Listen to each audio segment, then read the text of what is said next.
Hello, everyone. Good evening. This is Supriya, welcoming you to iSchoolConnect's session on study abroad. And our topic specifically today is job versus MBA versus MIM. Okay. So what I'm going to do is we'll just wait for another 3 to 4 minutes for the rest of the participants to join, and then we'll start the session.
Hello, everyone. Thank you for joining us on a Friday evening. I hope you're doing great.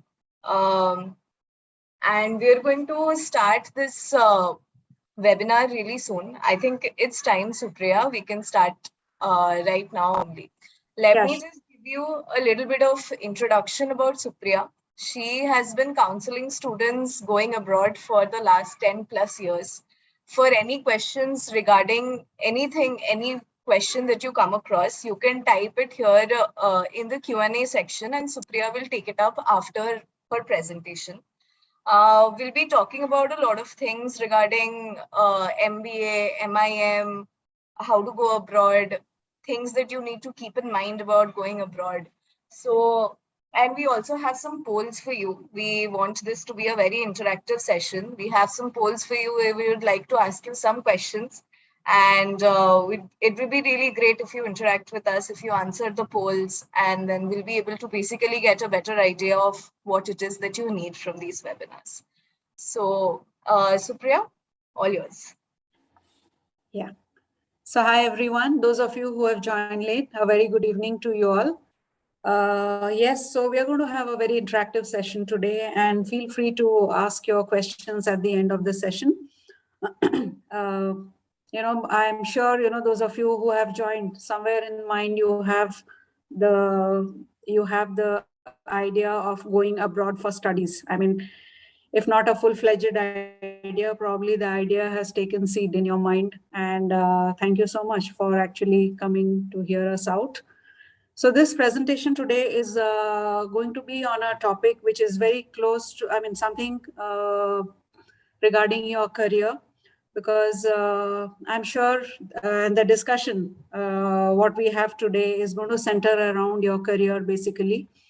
So we would like to actually know how many, there is the two specific topics that I'm going to talk about, or the two specific programs that I'm going to talk about, is MBA and MIM. That is Master of Business Administration, and MIA is Masters in Management. And how do you decide to go about these two programs? Because both are job-oriented programs. And so we will discuss this in brief today, and then take questions from you. Okay. So let's begin with a short poll. So what is your next move? Are you going to work, or are you going to study abroad? What is your plan? How many of you have decided on this?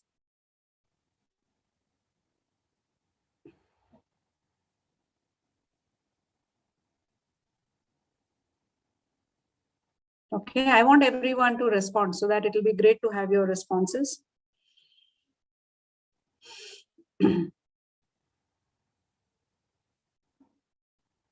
Yeah, great. I can see some good answers coming. I think all of you, it's nice to see all of you participating.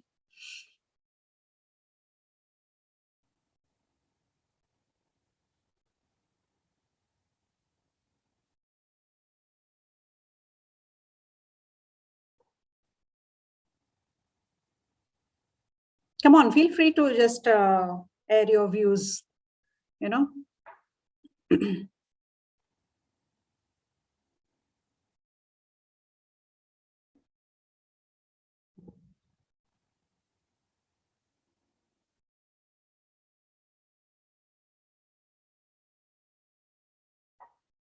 Okay, so I can see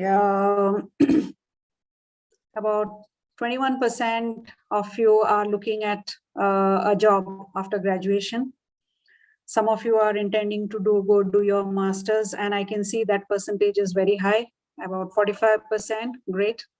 And yeah, some of you want to work or looking at a change in career. Yes, so we have the right program for you. Those of you who are looking at a change in career, today we're going to discuss about that. And yeah, another master's degree, I think none of you, okay, fine. And some of you are still deciding on the country. Okay, we'll try to make things as simple as possible for you based on what you are looking at. And I hope, but if you have any questions relating to whatever we are discussing, please feel free to move ahead, okay, and ask your questions. Okay. Yeah, so today our discussion is primarily going to revolve around these topics. What are the trends looking like post-pandemic? MBA versus MIM, of course, and what are the top colleges where you can pursue these programs and in which countries? What are the eligibility criteria? The cost, of course, is a very important factor. And we'll also have a short discussion on the difference between doing an MBA program in India as well as an MBA from abroad. What are your career opportunities? And finally, I will also run you through our iSchoolConnect portal so that you will understand in what way iSchool helps students. Okay, now, so some of you have already given me an idea about, I mean, in the poll that we just conducted, some of you are looking at higher studies abroad and some of you are wanting to work after your studies. Yeah, that's always a very big question mark, especially if you have already done your bachelor's, the question comes uppermost in your mind is, shall I start working now? Shall I start earning? Or should I go for higher studies? The call is yours because you have to understand what is your ultimate goal. Sometimes you get carried away by your friends who have already got into the job market and they're working, they're earning a salary. Yeah, it's very tempting for a youngster, for a 21, 22-year-old, to think about earning. And it's very natural, to get carried away by what friends are doing, what friends are earning, how much they are earning. But, all said and done, a master's degree, after completing your bachelor's. So if you have ever thought of doing a master's degree, this is the best time. If you want to pursue it immediately after your bachelor's without studying, you have an option. And if you want to work for a couple of years and then pursue your master's, you still have options. So both ways, it's a win-win situation. And depending on the program, okay? So that's why we have picked up this tool particularly for students who are ready to go for business programs. MBA and MIM is something that comes uppermost in their mind. So I'll take you through that discussion now. Okay. Just give me a minute. Shritama, just can you help me? It's getting stuck. I don't know why. Supriya, if you click on the right side of the screen, it will take you to the next page. Yeah. Right side. Yeah. Okay. Now there are some of the, what are the companies, like those who are wanting to work immediately or even post doing your master's program? What are the best companies or the industries to look at today, right? Insurance, for one, is something to look at because, there is always opportunities in this particular sector. And there is no business happening today, or even for to keep your house secured, you are going for an insurance. To keep your car secure, you're going for an insurance, life insurance. So people can't think of living a life today without insurance. So this is again a hot sector to be in. Sports and entertainment, of course, has always been popular domain or a sector, I would say, where you can look at for your jobs. Then post pandemic, some companies have really opened up big time, like the hyper local markets like Zomato, Instacart, Swiggy. These are some companies, I don't think 5-6 years back we had heard of these names, but today, it's at the tip of everyone's tongue, because these are great companies which make our life much easier by delivering stuff to our doorstep. So good companies to work in. Travel and tourism, of course, if you remember during the pandemic, it did take a beating, but again, this industry is bouncing back. So you can always think of exploring opportunities in this industry also. Yeah, and moving on to the next industry, the fintech or the e-commerce industry. So companies like Paytm, PhonePe, Amazon, Flipkart, again, they have been around for some time, and they have literally brought about a revolution in business, in industry, and connectivity. When it comes to connectivity, so these are some companies to look at. And technology, of course, is the leader of all, so it did make life easier for us pre-pandemic, and we really felt how blessed we are to have different forms of technology during the pandemic and post-pandemic also. It is continuing. In fact, today I am talking to you guys thanks to Zoom. Okay, so these are, again, technology will always take a lead and will be around, and I don't think surviving, one can think of survival in the absence of technology. So they are having, these are the technology companies definitely are having the time of their lives, no doubt about it. So coming to the usage of technology, so when, thanks to technology, again, I think this is the best time to think about higher education, because your education never stopped even during the pandemic. Because of the education options that you had, you could continue with your education thanks to technology, and to move ahead with the decision of higher education. Again, this is the best time, again, I would say. All right. Now, when you are thinking about countries, because I saw there were in the polls, some of you are deciding which country to move ahead to go to, right? So if you don't mind, just give me a minute, just a second.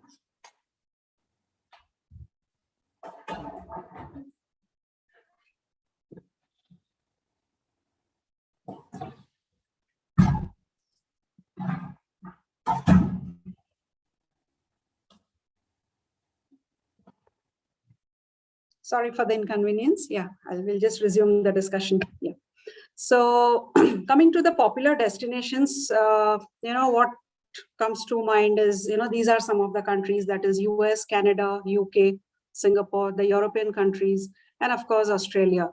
But how do these destinations compare against each other? So the main three parameters that you would, on which you should decide is, what is your goal actually? Is it looking at, is it just studying abroad and then coming back, or are you looking at a settlement option in these countries? So if it is settlement or permanent residency, which is called PR, so in that context, I think Canada and Australia are the best countries to think of, because they have a very clear-cut immigration policy. Post your studies, you get work permit, and there is a point system. So if you fulfill that, you are eligible to apply for a PR, and mostly the PR is also sponsored by employers. And so these are the two countries where you have very well-defined immigration policies. So from the point of view of settlement, quality education, as well as settlement, yes, Canada and Australia score high, followed by UK and Singapore, and then comes the European countries. But and then next, affordability. It's very important to keep the budget in mind, right? So based on your budget, of course, if you want a very cost-effective option, then it will be definitely the European countries. And of course, UK also is a country to be considered because master's programs are generally for 1 year. So when you spend on a 1 year education and living expenses for 1 year, so obviously the rate is, I mean, it's lower than going to study in a country where you have to study for 2 years. So you have to take into account 2 years living expenses also. However, when it comes to scholarships, I think amongst all these countries, US rates very high. The reason being is, there are universities have huge research infrastructure. And the reason they have good research infrastructure is the funding that they receive from the government, from non-government organizations, from the private company, corporate sector, so there is funding is available from various sectors when it comes to USA, which is passed on to students in the form of scholarships as well as assistantships. All right. So that way US scores high compared to the other countries. But yes, when it comes to quality of education, again, all these countries have lots to offer. And in terms of career prospects also, you stand to gain by studying in all these countries. All right. Okay. Now we'll come to the topic of MBA and MIM. So you all know what MBA stands for, Masters in Business Administration. So it's a postgraduate course, and the duration could vary from 1 to 2 years, depending on the country again. As I told you, like in UK, mostly it is 1 year, in US and Australia, and even Canada for that matter, you have 2-year programs. Singapore, you can get 1-year MBA programs. And some of the top specializations under MBA that you can look at is subjects like finance, IT, marketing management, business analytics, very much trending course now. Operations management, HRM has always been one of the specializations under MBA. And then you have logistics management, you have business management, you have healthcare management also today, because today the healthcare sector is also functioning very much in the corporate style. And then event management is also one of the sort of the specialization. Okay, then what is MIM? MIM stands for Masters in Management. It's a postgraduate, it is also a postgraduate course, and the duration can vary anywhere between 10 months to 1 year. And under MIM also, you have various concentrations like marketing, finance, entrepreneurships, consulting, and a host of other fields. But the basic difference is, we'll talk about it a little in my next slide. Those of you who are looking at doing an MBA abroad, you should also know, the question definitely can arise in your mind, why not do it in India, and why go all the way to some country abroad and do your MBA? The reason is, like when you are doing an MBA from abroad, the first and foremost thing that you stand to gain is an international exposure. And any form of international exposure always is something that helps in your personal growth, in your personality development. It enhances your confidence level. Okay. The reason is, in MBA, in all these countries, MBA is actually the classroom is a multicultural setup. So they try to accommodate students from every country when it comes to MBA, right? And so you gain a lot of international perspectives by networking, by connecting with students from all over the world sitting in your classroom. And you get a chance to connect with highly experienced professionals, because MBA is definitely a mid-career option. So you find people sitting with students in their mid-30s, who have already been in the middle management level in certain companies, and now they want to do an MBA to accelerate their career, or they're looking for a change in their career. So you sit with very senior people in the classroom. And that's why that work experience is a requirement which is mandatory for MBA programs abroad, whereas in India, it is not mandatory. In India also, we have some of the top business schools like the IIMs or the ISB Hyderabad, they are featuring IIM Mumbai, IIM Ahmedabad, IIM Ahmedabad and IIM Bangalore, ISB Hyderabad. These are now featuring in the top 100 business schools of the world. But at the same time, they are not very particular on professional work experience, which the B schools abroad require. And doing an MBA abroad, also opens up your avenues of looking at a career opportunity abroad. So you can apply for jobs abroad, you can work in that country, or with that MBA degree, maybe a US MBA degree can help you get a job in UK, in Australia, in Canada, because the US degrees are globally recognized. And by studying abroad, your networking opportunities are also huge. So that's again another reason that you should think of doing your MBA abroad. And but in India, when it comes to networking opportunities, of course, it's getting limited. However, when it comes to the cost factor, it is definitely worth doing an MBA in India if you are thinking from the cost perspective compared to an MBA abroad. But the only one advantage of doing an MBA abroad and working abroad is, you can think about the ROI factor. That is definitely higher if you are studying abroad and working abroad, because the salaries are way above what you can think of earning in India, right? So apart from the duration, what I discussed, and about the professional experience that is required to apply for an MBA program, when it comes to tuition fees, so an MBA program is definitely more expensive than an MIM course, because it requires work experience, and it is the cost can vary anywhere between $170,000 to $220,000, depending again on the school and the country where you are studying. While a management course will vary anywhere between, and the least on the lower rung, it can be like about around $57,000 US, and on a higher side, it can go up to about $150,000. And comparatively, if you see the salary also, an MIM graduate salary is almost half that of an MBA graduate. So the reason is simple.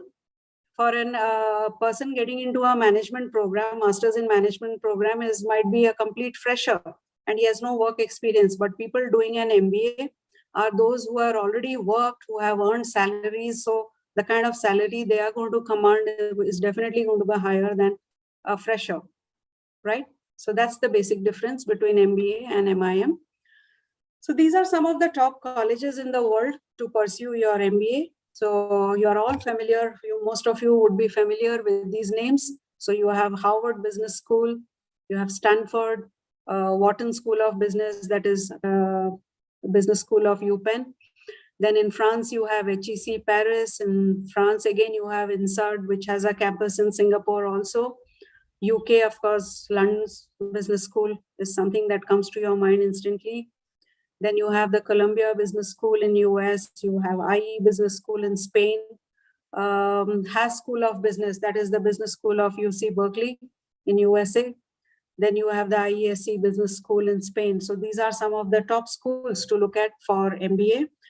But yes, when I say top schools, these are not the only schools. If you are meeting the eligibility criteria, well and good. But it's not that if you go to the next rung of universities, you do not have prospects, or you do not get a quality education. So these are some names which are easy to recall. They have a kind of brand recall. And likewise, there are some universities for MIM also. So again, HEC Paris is very well known for its MIM course also. Same goes for London Business School in UK. Then in France, you have ESSEC Business School, Sauder Business School in Canada, and Denmark, Copenhagen Business School. And in Germany, you have the ESCP. England, again, you have the Imperial College, the Business College. And of course, in Italy, you have the Bocconi University again. So these are some of the names you can consider for Masters in Management. And so if you see, these management courses are more popular in UK and the European countries. So the top schools also for management program you will find in this part of the world. Whereas in US and other Canada, you will find more for good schools, top schools for MBA. Job opportunities, MBA, as I told you, it's a mid-management career option, whereas MIM is a early career option because it does not require work experience to apply to this program. So some of the, so with an MBA degree, if you're already in a middle management position, and an MBA degree is what helps you to go into the top rung of the management, like you can become a general manager, or vice president, or the MD of a company, those kind of career options you have. Whereas some of the popular job opportunities for students with an MIM degree is also like you can work as a risk manager, you can work as a social media manager, as a project manager, of course, you can work as a management consultant, and of course, as an entrepreneur, with either of the degrees, you can be an entrepreneur yourself because you would have learned how to conduct a business, right? Now, coming to eligibility criteria for both these programs, you should be having a bachelor's degree from a recognized university in India. And almost all universities have a minimum GPA requirement, which is normally in Indian terms, I can say even a 65% is good. Whereas in GPA, they have like minimum of 3 on a scale of 4, or like a 7 on a scale of 10, that's how the GPA requirements will be mentioned in those university websites. Yeah. So coming to 2 important tests. One is your test of your English language proficiency. So it could be an IELTS or a TOEFL or a PTE score, which measures your English proficiency, and most universities accept these scores. So India is not an English-speaking country. So when we apply abroad for higher studies, this is something mandatory. Then for business courses, GMAT, of course, is required, especially all the top US and Canadian universities do require GMAT. And some of the universities in UK and Australia also, the top business schools, they do go by a GMAT score. And in USA, you can have an equivalent GRE score also, instead of GMAT, for getting an admit into an MBA program. Letters of recommendation are very, very important, and mostly they require professional letters of recommendation, which you should be getting from your workplace. But if you're a fresher going for an MIM course, you can get it from your academia, that is your college or the university, from your teachers, right? And and as I just want to reiterate this, that for an MBA program, a minimum work experience of 2 to 3 years is what the universities look at. All right. And yeah, so these are the basic eligibility criteria. And cost-wise also, as I've already discussed, an MBA is definitely more expensive than doing a master's in management course. So for a master's degree in management, the tuition fees can range anywhere between $10,000 to $20,000 a year, depending again on the university, the location, the specialization. So it varies according to that. And for an MBA, the range can anywhere be between $40,000 to $100,000 per annum. Clear? Now, so this is what I had to discuss about MBA versus Masters in Management. Now, coming to the services that we can provide you at iSchool, So first is when you connect with us. So how do we help you? we help you explore. Okay, that is the first stage that all of you go through. So through our mentors, you will get an initial counseling. They will counsel you on the various country options based on your profile. They are going to suggest to you country options, programs, and all of that. Then after discussing that, they're going to share with you the documents, checklist, what all you need to get ready with. And they will recommend the university. They'll share a list of universities with you to do your research. And they are always available. They'll always be available to you for any follow-up sessions and on whatever to clear your, sort out your doubts and queries. Okay. And when you are ready, next is the application stage. So when you are ready to apply, you will be through a single window, you can apply to a lot of universities, and there will be a dedicated mentor for you. And we also provide services in terms of your SOP grade and essay grading. We have a dedicated editors to take care of that, and dedicated visa team to provide you all the assistance when it comes to visa, because each country's visa nuances and visa formalities are very different. And so it's not just one structure. Maybe for admissions, more or less, it's the document checklist is same. But when it comes to visa, there are a lot of nuances. So you should be very, very careful when applying for your visa to any country for that matter. And countries where you have to go through a interview, be it for admission purpose, like into an MBA program, top business schools are going to, before they give out a decision, they are going to have 2-3 rounds of interview with the student. So for that preparation, as well as like country for USA, where for visa purpose you need to go through a consulate interview. So we have a tool through which we provide you that assistance, so which is called the VI tool, or the video interview tool, which helps you practice for your visa. Right. And the last stage is, of course, when you are ready to fly, once your visa is approved. So we help you with connecting with companies through which you can book your flight tickets and avail your loan. There are some financial organizations through which we connect you to them, through whom you can raise collateral-free loans. And scholarship assistance is also something you can get this service at iSchoolConnect through external sources. Also, we help students to get some scholarships. And once you are ready to fly to that country, we also connect you with students who are already there for your accommodation purpose. And of course, we are also connected with companies, who help students to finalize their accommodation even before they fly. All right, so these are some services that we provide from at iSchoolConnect.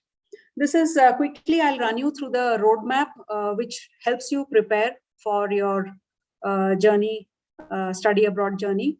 And ideally, you should start at least a year ahead. Like this year, if you think, right now it is July, okay? So people are actually getting ready right now for the fall intake. When I say fall, it is the August, September admission rounds in various countries, okay? So they're getting ready from now. It's almost a 12 months window. So the first and foremost, what you spend time on is researching schools on your own, or with the help of consultants like us, who will help you go through this process in a much smoother manner. And then we guide you on the test preparations. So you have to get ready to write these various tests: GRE, GMAT, IELTS, TOEFL, all that. And 10 months before the intake, you should start collating your documents like mark sheets, transcripts. These are very, very important. And if by 9 months in advance, you can kickstart your application process. And once your application is sent out, then we will monitor your applications. And by the time you pay your application fees and get all your documents, the application file ready. Okay, so that should happen at least 5 to 6 months before the intake start date. And of course, you have to keep the university's deadline also in mind. Accordingly, you should be ready to apply. And and then once you have applied, and while we are monitoring on your application, you should start working on your funds, because the moment the decision comes, you should get ready with your funds There are for countries like US, UK and all, you have to show your funds to get the final offer letter with which you apply for visa. And then you have to work on the loan if you're going for an education loan. So all that takes time. So, and 3 months prior to the start date, we can help you prepare for the student visa and book your flight tickets. But earliest you can enter the country is 1 month prior to your start date. Okay, so this is the roadmap you should keep in mind when you are applying for study abroad. Okay, now we'll have a quick poll. All this while I've been talking, now let me hear from you guys also. So among the preparation part, whatever I discussed to prepare, so what do you think is the most difficult? What is most difficult for you? So quickly, we want your responses. All of you, we need participation from all of you.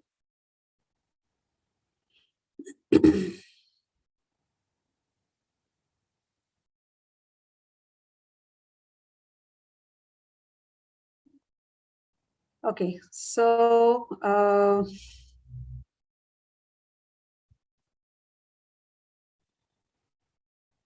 okay, so I can see that about 62% of you have said that building your profile is the most difficult part that you feel is one of the most difficult task for you.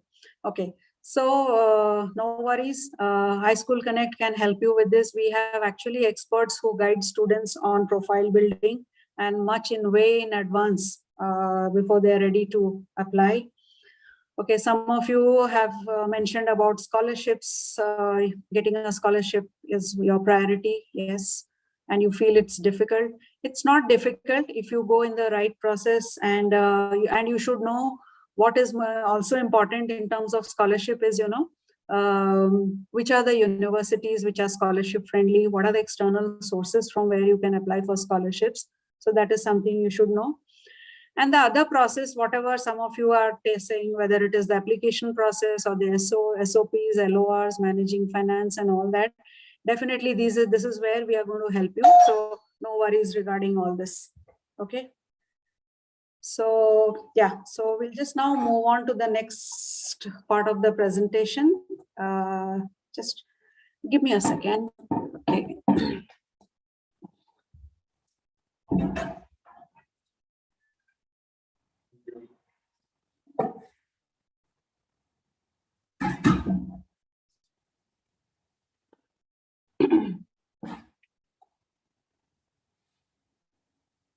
Okay, so I think managing finance and all that, yeah, that is where, you know, we consultants like us come into the play and we guide you on how to arrange your finance and all those, right?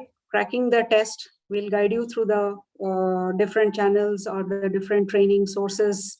So like IELTS and TOEFL, we have our own training facility. We can help you in that matter.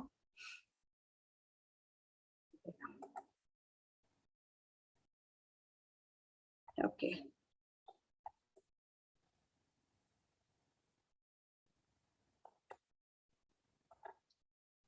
Okay, so just to inform all of you, we have our own WhatsApp group. So this is you can make a note of our WhatsApp group details, and you can reach out to us at any point of time through WhatsApp. We have dedicated professionals who will immediately reach out to you and do the needful. I hope all of you have made a note of this. And for further details, you know, these are our some of our iSchoolConnect details. You can probably take a screenshot of this page and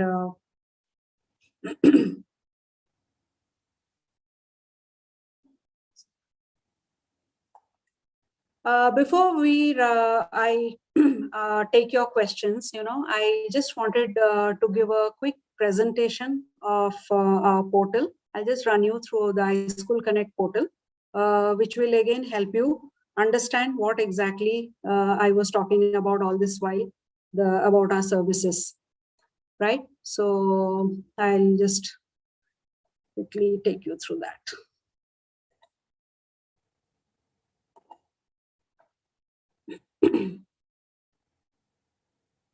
Okay.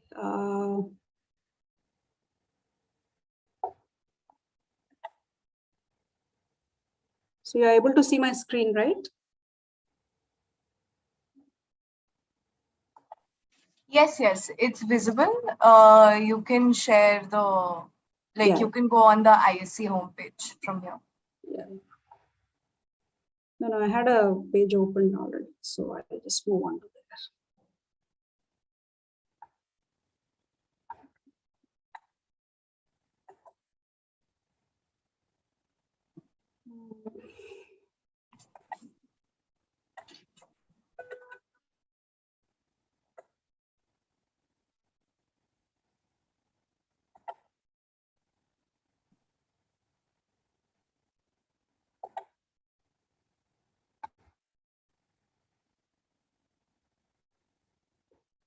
Yeah, so this is how our iSchoolConnect page appears. Okay, I hope my screen is visible to all of you. Now, once you start your services with us and we create an account for you in this our portal, because all of you are aware iSchoolConnect is an edtech company, and this is our AI-driven platform on which we provide all the services to the students. So once you log into this portal, just go to the profile part, and it's very important that you share all your details with us. You update your profile, your personal details, your education details, your experience, and if you have already taken some of the exams, you can update your test scores here, right? And this is where this tab helps you to browse courses. Now, suppose you're looking at an MBA program, so you can type the course here. On the left-hand side, you have different filters. You can choose the country, you can choose the discipline, the level of the program, whether it is master's or bachelor's. The tuition fee filter is also there. So you can, accordingly, you can just see these are some of the universities which are, let's say, like by default, it is showing psychology. Okay. For psychology, this is a university, Harvard University. This is the program. And if you click on the program, it takes you to the website of the university where you can check out the details of the program, right? And based on your profile, our mentors can also give you recommend universities for you on this tab under the dream category, under reach category, and also under the safe category. So this is where we suggest based on your profile. And all your documents, just before applying, we'll be collecting documents from you. So all your documents will be collected on this tab, and we share the documents checklist with you. And on the left hand side, you can see the box document type. So these are the various documents: resume, passport, work experience letter, university transcripts, and so on and so on and so on. Here, one document, which is with two of the, I would like to specially mention about letters of recommendation and statement of purpose. So when it comes to LORs, this, as I told you, you get it from either your workplace if you have work experience, and otherwise you have to get at least 3 LORs from your college. So before you, generally what happens, your manager at your workplace or your teacher, sometimes they say, we don't have the time, you write a draft and get it and just show it to us, we'll sign and give it to you. But so what you should be doing is, okay, prepare the draft and get it reviewed from our mentors. Okay, we have from our editors. So we can help you edit your LORs and then you can do the needful.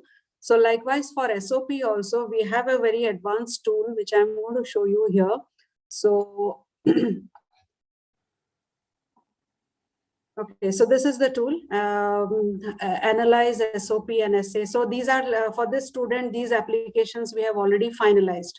So on the right hand side, you can see there is an option of analyze SOP and essay. So this is the tool where you can actually, 1 second, I'll just show you the next one. You can see what kind of, yeah. So for example, like this student has already uploaded his SOP here. So when I click on open, you can see the SOP here. So you can actually upload your SOP, and when you click on the analyze button here on the right hand top corner, so this is on the left hand side of this box, you find the analysis of your SOP in terms of content as well as language. Okay, and even word count, whether it is less or more, it should be normally a SOP, standard SOP should have has a word limit of 1,000. So, and on various parameters you have been assessed, and then you will be shown the detailed report. Based on that, you rework on your SOP, okay, and then you again share it with us, and we help you with the with the further, our editors will again look into it and fine tune your SOP, and then you are good to go. Okay, you are ready to apply. So this is how we help you in terms of the SOP. And visa, I have already told you, we have a dedicated visa team through which we can help you for the for the various visa formalities, including interview training also. Okay, so this is about our iSchoolConnect portal. Now, let me just come back to the screen.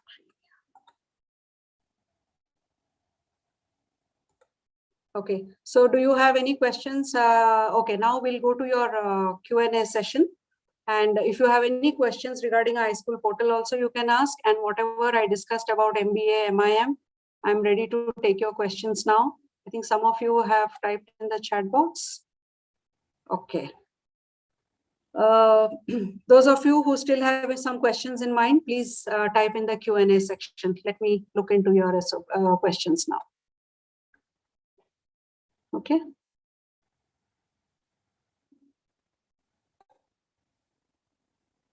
Okay, so I have a question from Rajat Agarwal. Masters in management is different from masters in international management. I would not really say that. Generally, the course is Masters in Management is one program, and then you have Masters in International Business. Instead of International Management, most universities, the course is International Business. So it's very closely related, I would say. Masters in Management, Masters in International Business. International business would be more focused towards business strategies, whereas management is giving you an overview of various aspects of business, including finance, strategy, and supply chain management, logistics, operations. So these are the various aspects that you are going to study under management. All right. Okay, so someone has a question. MIM can only be done after 0 to 2 years of graduation. Yeah, 0 means you are a fresher. Yes, as a fresher you can do. Yeah, if your work experience is beyond 2 years, like 3 years or 4 years, then ideally you should be going for an MBA program. And in some of the business schools, they do not accept students into the MIM program if your work experience is more than 2 years. You don't get accepted. All right, because this course is meant for freshers or max students with a year or 2 of work experience who are early in their career, early starters. Clear? Difference between MIM and MEM. Okay, MEM is MIM is Masters in Management, and MEM is Masters in Engineering Management. Yeah, very good question. So students with from an engineering background who have a BE or BTech in any stream of engineering, for them engineering management is actually a great option because they do a bit of their technical subjects and plus the management side. And your job prospects are also great. You work as engineering managers in production companies, in manufacturing companies, in some electrical companies, so the job prospects are great. And in a country like USA, MEM is a STEM program. So STEM is science, technology, engineering, mathematics. So MEM comes under that. These students are more sought after, particularly in USA, the STEM students, because that's why they get more years of work permit, which is called the OPT. So the STEM students get 3 years of OPT in the US. All right, you have engineering management courses in all other countries also, what we discussed today. But yeah, this is the basic difference. So, okay, so the next question is, are there universities for MBA which has a fee within 30 lakhs for 2-year program? Yes, definitely. There are universities within 30 lakhs, you can do a 2-year program. So when I was showing you the slide on the top business schools for MBA or management, it's not that those are the only schools which you should think of studying in. You have the next rung of universities. You have a range of universities which you can select in terms of your budget also. Okay. So someone has product management in mind, then should one do MIM or anything else related to it, MBA or what? Product management is more, so what is your background? Are you from the mechanical engineering background, or because product management is something you can actually look under engineering management, and even masters in management you can do product management, but mostly you will get it under engineering management. Okay, now for MIM, does the work experience needs to be in the same field the one has to go for in masters? No, not necessarily. I told you, I mean, work experience. See, suppose let's say you are a commerce graduate, okay, you have done BCom, and you are working in a, let's say you're working in a finance company. It could be a bank or any finance organization. So yeah, it's fine. You can go for management. But let's say you are an engineering student and you were working as an engineer for a year, or you're just starting out, and or you have a year of work experience as a mechanical engineer, as an electrical engineer. You can still opt for MIM. Doesn't matter. Okay, because in any case the work experience is not very important for a MIM course. Now someone is asking, which is better, MBA in finance or master in finance? See, MBA is, again, I would say MBA in finance is great if you already have work experience in a capacity of a finance executive or finance manager in any company for at least 2 years or above. And if you do not have work experience, then please opt for master in finance, because master's course are actually meant to enhance your skills in a particular area. So you will go learn in depth about finance if you're going for a master's in finance. Okay. So, and the job prospects are also good. You may not start off in a middle management level, but yes, you can work as a finance expert, as a finance analyst. You have a lot of job opportunities. So those of you who do not have work experience can definitely consider the master option rather than masters in business administration. So MEM can only be done with 0 to 2 years of graduation, or if work experience is greater than 2 years, then also you can pursue MEM. Yes, MEM you can pursue even if you have more than 2 years of work experience, you can. Okay. Because this MEM is certainly meant for engineering graduates. MEM cannot be done by a person from a business background, like if you have done a BCom or a BBA or a BBS, then you cannot go for MEM. So MEM is meant for engineering graduates or even IT graduates can go for engineering management. Okay, so the next question comes from, okay, that is, I got 55% in graduation, and let's say just I clear my GMAT exam and get 700 plus score. Will I be able to get into tier 1 school? 55% and GMAT score of 700, and what about work experience? Do you have work experience? So again, we come back to the same point, it's not just the GMAT score which is going to help you get into our top business school if you do not have work experience. Let me tell you, the good business schools, they definitely need GMAT score 700 plus. Apart from that, minimum eligibility criteria to apply is 2 years work experience. But actually, if you visit their website and see their acceptance rate, the average students, the students who have got accepted have an average work experience of 5 years. All right. So it is not the GMAT alone which is going to help you get into a tier 1 school.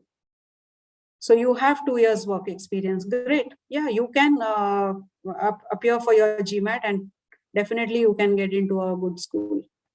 Because these schools, business schools, are also going to conduct going to assess you through interviews. Okay, they are not just going to get carried away by your GMAT score or your academic scores, because they are going to talk to you, they are going to assess you, what kind of skills you possess at the moment, how you are going to handle different scenarios in the workplace. So these are the various kind of questions that they are going to ask you, right? So yes, you can try if you already have 2 years of work experience. Okay, now someone has been asking, I want to pursue actually, how should I approach? I have already completed my bachelor's. So you are talking about actuarial science, right? So actuarial science courses you will get either at the bachelor's level or at the master's level. So if you have already completed your bachelor's, ideally you should be going for a master's course in actuarial science. And yeah, you have great prospects in the insurance sector. Okay, so I would advise you to certification courses you will not find in most countries in this particular field actually. So it's better to go for a master's if you have already done your bachelor's.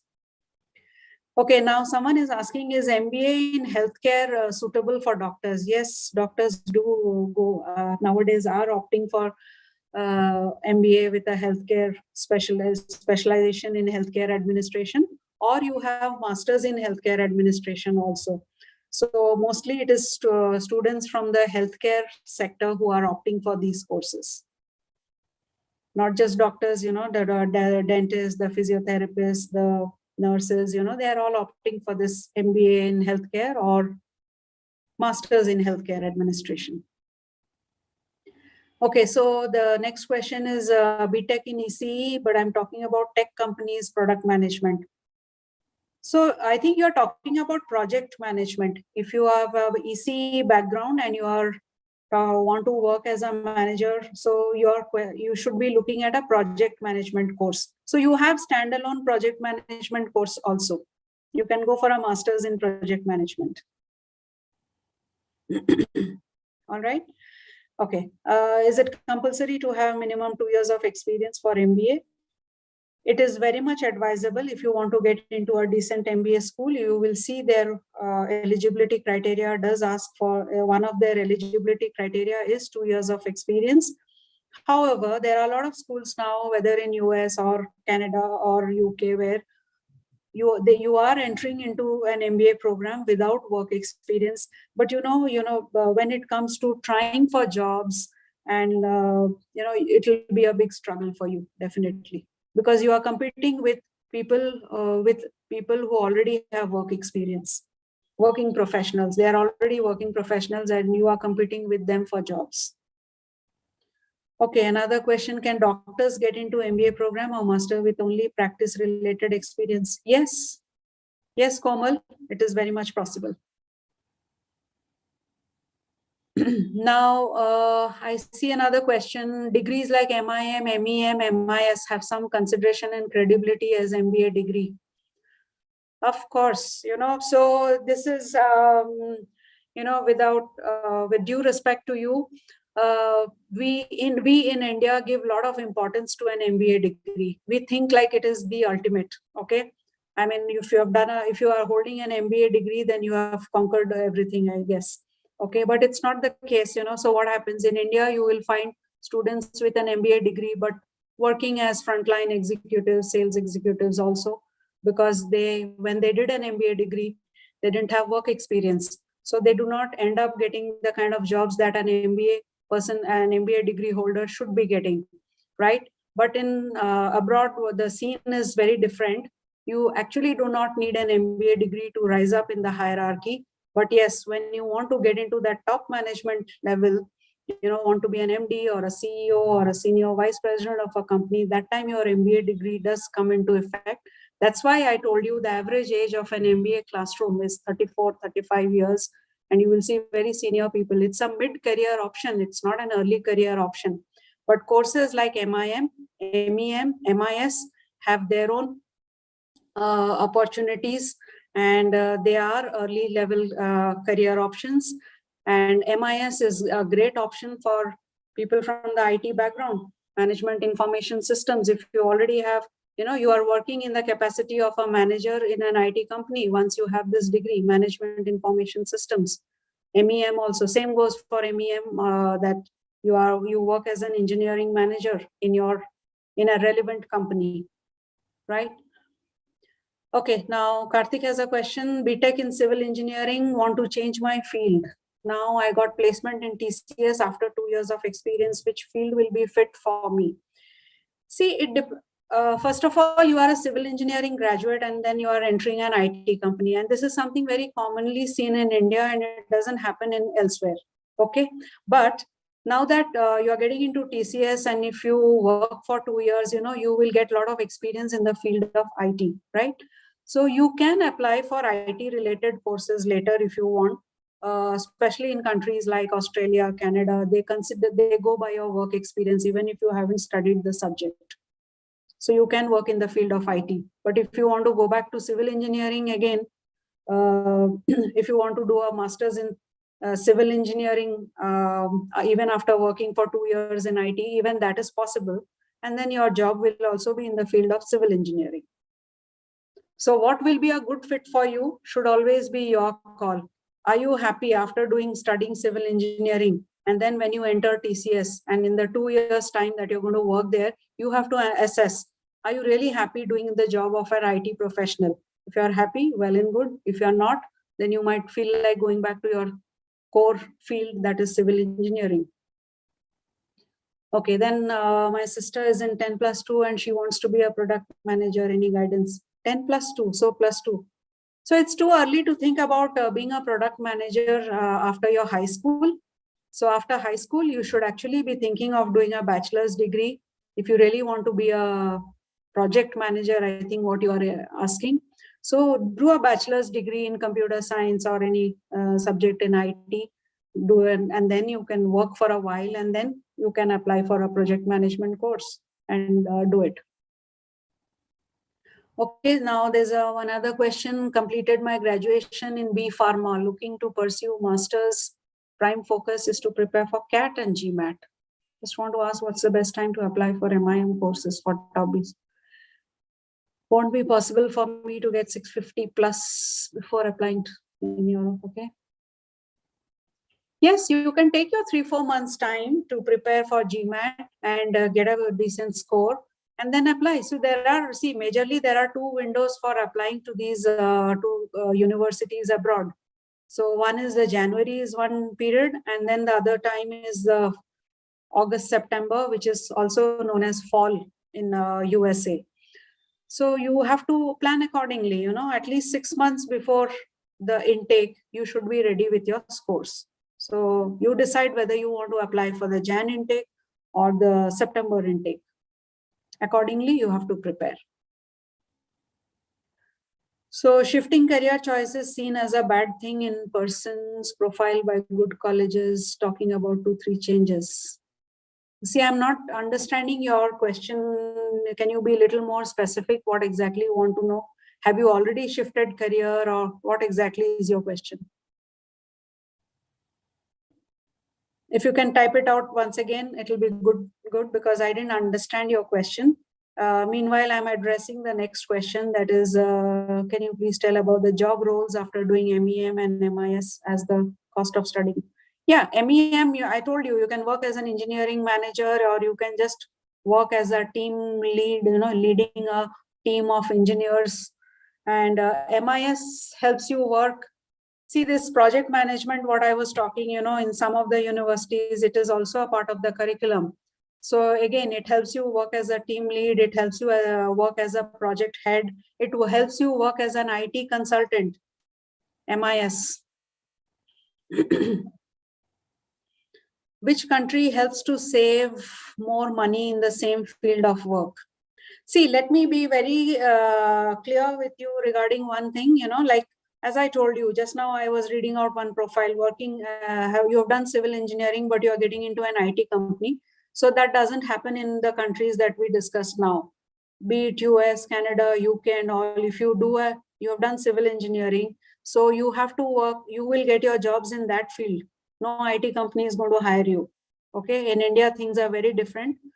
So in terms of saving more money, so if you work, it's not a question. So you will automatically get jobs in your own field of work. So you will earn a salary, and that salary saving potential, if you ask me, is very, very high in countries like US, Australia, and followed by Canada. Okay, so when you're working in your relevant, because these are the countries which pay you very high salaries, and saving is entirely in your own hands, how much you save. But yes, if you are talking about the ROI factor, definitely these are the countries to look at. Okay, so you are a BTech student, EC, doing product design now, planning for masters in project management. So will this reflect good or bad on my profile? I know design will help in understanding products. Yes, that's true. I plan on doing MIM in this field. No, I would advise you to go for MEM. That will help you. You can work as a product manager also, because you are from that background, and MEM is a better course option for you. Clear? If you have done BTech in computer engineering and have work experience for 3 years in IT field, so in which field can I apply for an MBA? Okay, I think you're asking about what specialization you should go for under MBA. Now under MBA also you are getting specializations like information systems, business analytics, so you can actually go for those kind of specializations. They are more in sync with what you have been working in the field that you have been working as. 3 years you've been working in IT, right? So that these are some specializations you can go for. Okay, BA in sociology, 82%. Second year, having GMAT score of 740. What is the possibility of me to get into top 5 colleges for MIM program? Sociology. What is the second year? 2 years. Is it what you mean is work experience? 2 years? You can see if you have already crossed 2 years and you have a GMAT score of 740, you can try for an MBA also. No, I think this person is saying that he or she is currently in their second year of college, and right now they have an 82% in sociology. No, but then already written GMAT and scored 740. Yeah. So it all boils down to what I have been reiterating again and again, say that, you need work experience. If you have to go for MBA, for MIM, work experience is not required. And yeah, GMAT score will help you get into some top universities, definitely. Right? Then we have another question, how to enter into investment banking job, what to do for it. Yeah, you can opt for a master's in finance course or MBA in finance, and some of you also have under specializations you have under finance also you have specialization in investment management, in risk management.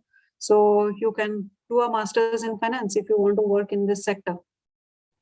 And in yeah, these are some specializations you can get under MBA as well as under masters in finance.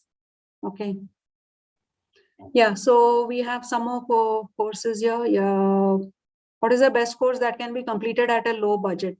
See, the best course is always something that should be relevant to what you have already studied. So that is your best course. Okay. Now coming to budget, there are various options, various countries. So that once you connect with one of our mentors, they will be able to guide you on what is the best course as well as within your budget. So, but just to understand, it's for everyone. The course should be relevant to your prior qualification, right? So, throw light on MPH or MBA in healthcare and MHA for stay-back options. Okay, so MPH is also a great option now for healthcare professionals. So whether you do an MBA or an MPA, so it varies from country to country. Like if it is USA, your stay-back option is actually 1 year. You get 1 year OPT. So in Canada, it is easier to get into an MBA healthcare program rather than MPH because the public health programs do not entertain international students. But if you can get in, the stay back option will be, if it is a 1-year course, you stay back for 1 year. If it is a 2-year program, you get 3 years stay back option. That's how Canada works. And in Australia, you can try for MPH course. If you're irrespective of the duration, I mean, master's course are all for 2 years. So you get 2 years post-study work permit. So rather than going for STEM masters, is MIM good to settle down in USA by having only 1 year OPT? So, you know, during your 1 year OPT, you have to try to get into the work visa, which is the H1B visa. So that completely depends on your employer, who will sponsor your H1B visa only if he is impressed with your performance. So if you're a good performer, he can employ your H1B visa in the first year itself, right? So in that case, you can think of doing MIM in USA. So cost of studying MEM, their return on investment. Yes, both MEM or MIS, they are very good. They have good ROI options. Okay, they are a good return on your investment. CPA is a good option for getting into. So if you have already done a CPA, or if you're planning to, yes, as by doing a CPA course also, you can get into investment banking, definitely. Right? Without GMAT, how can we go abroad for MBA? You have to apply for schools which do not require GMAT. Simple. Okay, so for that, connect with us. Definitely, we can help you with such options also. All right. So I'm not seeing any more questions now. Yeah, Supriya, I think we've also reached the end of our time. So yeah, thank you everybody for joining in. Thank you for all your questions. I'm sure it was a very fruitful session for everyone. And Supriya, any last things that you'd like to say to them? So my last word to all of you is, you know, if you are deciding on higher studies abroad, it can't be a better time than now. And do get in touch with us at the earliest if you want some specialized guidance from our experts. And you will be helped at every stage, at every step. And it's been great taking this session for all of you. So I wish you all the best for your future endeavors. Thank you. Good night, and have a great weekend. Thank you, everyone. Have a great weekend. You too, Supriya. Yeah, same to you, Shritama. Bye. Those of you who have some more questions, you know, please address it to the WhatsApp group and details and other details that I had shared. Please address it to them. We will take care of that. Or you can just, you know, connect over a free counseling call with us. Yes.